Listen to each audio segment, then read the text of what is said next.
Piala AFF tahun 2026 bakal menyita perhatian. Turnamen 2 tahunan yang biasanya digelar di penghujung tahun, kali ini akan dimainkan pada pertengahan tahun. Piala AFF 2026 rencananya akan berlangsung pada 26 Juli sampai 26 Agustus mendatang. Pelaksanaan pada pertengahan tahun, memungkinkan setiap tim peserta berkekuatan penuh, sebab kompetisi di Eropa misalnya, memasuki libur panjang setelah berakhirnya musim. Drawing Piala AFF tahun 2026 telah digelar hari ini, Kamis kemarin. Timnas Indonesia tergabung di grup A bersama sang juara bertahan Vietnam. Lalu ada Singapura, Kamboja, dan pemenang playoff antara Brunei Darussalam dan Timor Leste. Sementara grup B diisi oleh Thailand, Malaysia, Filipina, Myanmar, dan Laos. Layak dinantikan tim mana yang akan memenangkan kejuaraan ini. Ada yang menarik datang dari kubu timnas Vietnam. Tim yang sedang menyala terang, dengan predikat juara bertahan Piala AFF. Tim level U23 mereka juga lagi ganas-ganasnya dengan lolos ke perempat final Piala Asia U23 tahun 2026, memungkinkan kekuatan Vietnam bertambah di Piala AFF mendatang. Timnas Vietnam punya nama besar di panggung Piala AFF. Sepanjang sejarah pelaksanaan turnamen tersebut, tim yang khas dengan warna merah ini sudah mengoleksi 3 gelar juara. Mereka juga menyandang predikat juara bertahan setelah menjuarainya tahun lalu. Media Vietnam, Soha menggambarkan peta persaingan di babak penyisihan grup Piala AFF tahun 2026. Tergabungnya The Golden Star di grup A untuk bersaing dengan Indonesia, Singapura, Kamboja, dan pemenang playoff antara Brunei atau Timor Leste, dianggap sebagai berkah. Vietnam bisa saja tergabung dalam grup maut dengan lawan-lawan yang sangat kuat seperti Malaysia, Indonesia, dan Myanmar. Namun, terlepas dari grupnya, tujuan pelatih Kim Sang-SIK dan timnya tetaplah gelar juara, tulis Soha, salah satu media olahraga ternama di Vietnam. Piala AFF tahun 2026 akan berlangsung dari 24 Juli hingga 26 Agustus 2026.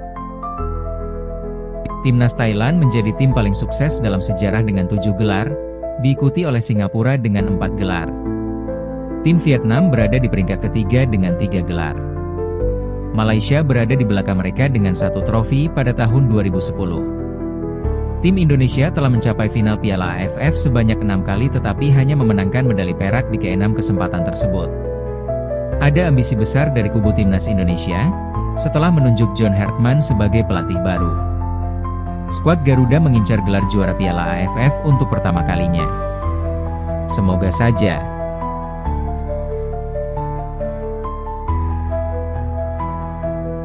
Undian grup Piala AFF 2026 menghadirkan kelegaan tersendiri bagi pelatih timnas Thailand, Anthony Hudson. Juru taktik Gajah Perang itu mengaku puas karena timnya tidak harus berhadapan dengan timnas Indonesia pada fase penyisihan. Berdasarkan hasil drawing yang berlangsung di Jakarta pada Kamis kemarin, Thailand ditempatkan di grup B. Grup tersebut dihuni Malaysia, Filipina, Myanmar, dan Laos yang siap menjadi penghalang langkah Thailand. Grup B dinilai tetap menyimpan tantangan besar meski tidak diisi Indonesia maupun Vietnam. Hudson menilai setiap lawan memiliki karakter berbeda yang menuntut kesiapan maksimal dari timnya. Di sisi lain, Timnas Indonesia harus menempuh jalan terjal di grup A. Skuad Garuda akan bersaing dengan Vietnam, Singapura, Kamboja, serta satu tim dari jalur playoff antara Brunei Darussalam atau Timor Leste. Komposisi grup A langsung memantik perhatian publik sepak bola Asia Tenggara. Banyak pihak menilai grup tersebut sebagai salah satu yang paling kompetitif dalam gelaran Piala AFF edisi kali ini. Anthony Hudson menegaskan bahwa rasa puasnya bukan berarti meremehkan lawan. Ia hanya menilai hasil undian kali ini cukup menguntungkan bagi Thailand dari sisi persaingan grup. Kami sangat senang dengan hasil drawing ini. Tidak ada pertandingan yang mudah karena semua tim sangat kompetitif, tetapi kami merasa senang dengan hasil undiannya, ujar Hudson. Pelatih berusia 43 tahun itu menilai tekanan di grup lain terlihat lebih besar sejak awal turnamen. Kehadiran Indonesia dan Vietnam dalam satu grup disebutnya sebagai tantangan berat bagi siapapun. Hudson pun tak ragu mengungkapkan pandangannya soal perbandingan kekuatan antar komposisi grup. Menurutnya, setiap grup sulit, tetapi ada pilihan yang secara realistis lebih bisa dikelola. Melihat grup lain, Anda bisa melihat ada Indonesia dan Vietnam. Kami berada di grup yang mana setiap pertandingan akan sangat rumit dan sulit, kata Hudson. Namun, jika kami harus memilih satu grup saja, grup kami inilah yang akan kami pilih, tambahnya. Piala AFF tahun 2026 sendiri akan digelar pada rentang waktu 24 Juli hingga 26 Agustus. Turnamen ini kembali menjadi panggung adu kekuatan negara-negara terbaik Asia Tenggara. Format kandang dan tandang tetap diterapkan pada fase grup. Setiap tim akan melakoni 4 pertandingan sebelum menentukan nasib menuju babak selanjutnya. Hanya 2 tim terbaik dari masing-masing grup yang berhak melangkah ke semifinal. Fase gugur juga akan menggunakan sistem 2 leg, termasuk pada pertandingan final. Thailand memasuki turnamen ini dengan status sebagai penguasa Piala AFF. Tim berjuluk Gajah Perang telah mengoleksi 7 gelar juara sepanjang sejarah kompetisi.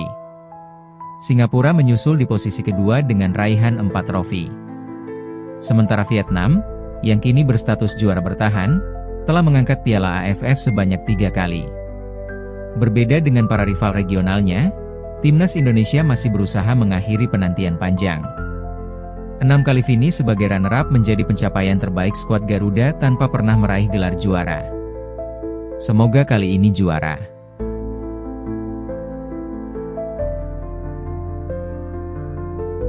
Coach Hartman memanggil 2 pemain naturalisasi tambahan dari Asia Tenggara agar Timnas Indonesia juara Piala AFF tahun 2026.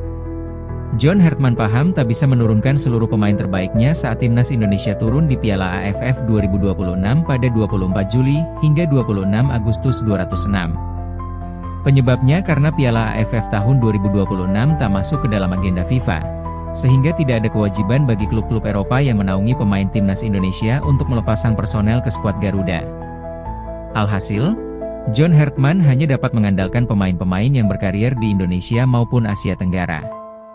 Sekadar diketahui, ketika Piala AFF bergulir, liga-liga di Asia Tenggara biasanya diliburkan. Pemain-pemain seperti Tom Haye, Persib Bandung, Eliano Raiders, Persib Bandung, Shane Patinama, Buriram United, Sandy Walsh, Buriram United, dan Asnawi Mangkualam, Port FC, pun bisa bergabung. Menurut penelusuran drama sepak bola, ada 2 pemain keturunan di regional Asia Tenggara yang dapat didekati PSSI untuk dinaturalisasi menjadi warga negara Indonesia, WNI. 2 pemain yang dimaksud adalah Jordi Weerman, Madura United, dan Ilyas Alhaf, Bangkok United. Ilyas Alhaf memiliki darah Belanda, Indonesia dan Maroko. Saat membantu Almere City promosi ke Eredivisie pada 2023, Ilyas Alhaf bahkan mengibarkan bendera Indonesia. Tanda bangga memiliki darah Indonesia. Sementara Jordi Weerman memiliki darah Indonesia dari kakek dan neneknya. Ia sejatinya sempat didekati PSSI pada 2022, namun lama membuat keputusan karena sedang fokus mencari klub. Ilyas Alhaf gabung Bangkok United di bursa transfer musim panas 2025. Dari 23 pertandingan bersama Bangkok United musim ini, Ilyas Alhaf mengemas 4 gol dan 2 assist. Kehadiran Ilyas Alhaf dibutuhkan untuk memperkuat lini serang Timnas Indonesia. Ia dapat diandalkan sebagai winger kanan Timnas Indonesia. Bagaimana dengan Jordi Weerman? Bersama Madura United, gelandang 26 tahun ini tampil produktif. Dari 17 pertandingan Super League 2025 hingga 2026, Jordi Weerman mengemas 3 gol dan 3 assist. Ia dapat menjadi tandem ideal bagi Tom Haye di lini sentral dalam pola 3-4-3 racikan John Hartman. Jadi, bagaimana John Hartman? Kepincut kepada aksi keduanya?